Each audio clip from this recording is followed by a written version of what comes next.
ఆమె యొక్క విశ్వాసాన్ని చూడండి. ఒక ఆమెకి ఒకడే కుమారుడు,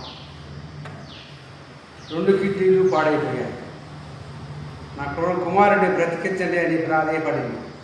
ఎవరూ ఆమెను పట్టించుకోవట్లేదు. అది ప్రైవేట్ హాస్పిటల్. రోజుకు 1,50,000 ఖర్చు అవుతాయమ్మా అన్నారు డాక్టర్ గారు. ఆమె కూలి పని చేసేది.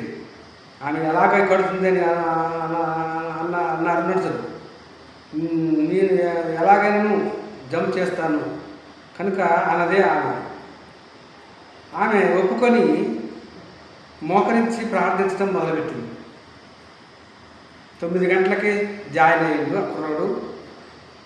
9 గంటల నుంచి ప్రార్థన మొదలుపెట్టింది. 10 గంటలు అయింది, గంట అయింది, 12 గంటలు అయింది, 1 గంట అయింది, 2 అయింది, 3 అయింది, 4 అయింది, 5 అయింది, 6 అయింది, 7 అయింది, 8 అయింది, 9 అయింది, 8 అయింది. అయినప్పటికీ కూడా ఆమె ఆ ప్రార్థన నుంచి అక్కడి నుంచి లేవటం లేదు. దేవుని స్తోత్రం.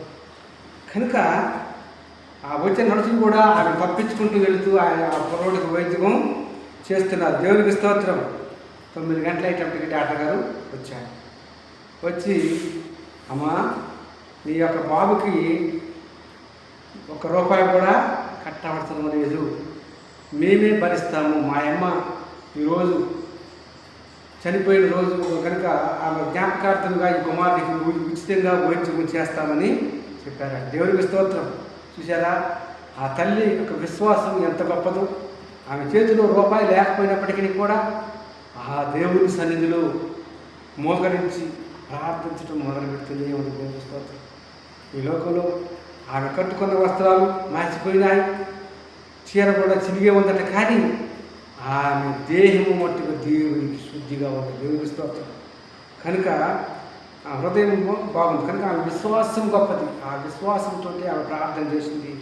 దేవుడు ఆమె పట్ల గొప్ప కార్యం చేసి డాక్టర్ గారితో మాట్లాడి ఆమెకు వైద్యం చేసి తన కుమారుణ్ణి బ్రతికించింది. ఈ లోకంలో తన యొక్క భర్త విడిచిపెట్టాడు, కానీ దేవుడు మట్టుగా ఆమెను విడిచిపెట్టలేదు. దేవునికి స్తోత్రం. కనుక అలాగా చేసింది కనుక విడిచిపెట్టలేదు. కనుక అలాంటి వారి ప్రార్థన దేవుడు ఎప్పుడు కూడా ఆసక్తిగా ఉంటాడు. పై రూపము బాగుండి లోపల హృదయం బాగోలేకపోయినట్టయితే మనం ఎంత ప్రార్థన చేసినా ఏ ఉపయోగము ఉండదుగాక ఉండదు. కనుక మన హృదయంతరంగంలో నుంచి ప్రభువును మనం వేడుకున్నట్లయితే ఆ ప్రభువు ఆయన మొర ఆలకించాడు, తన కుమారుణ్ణి బ్రతికించాడు. కనుక కొద్ది మాటలు ముగిస్తున్నాను. క్రిస్టాఫర్ 810 ఛానల్ సబ్స్క్రైబ్ చేసుకోండి. అనేకమంది షేర్ చేయండి.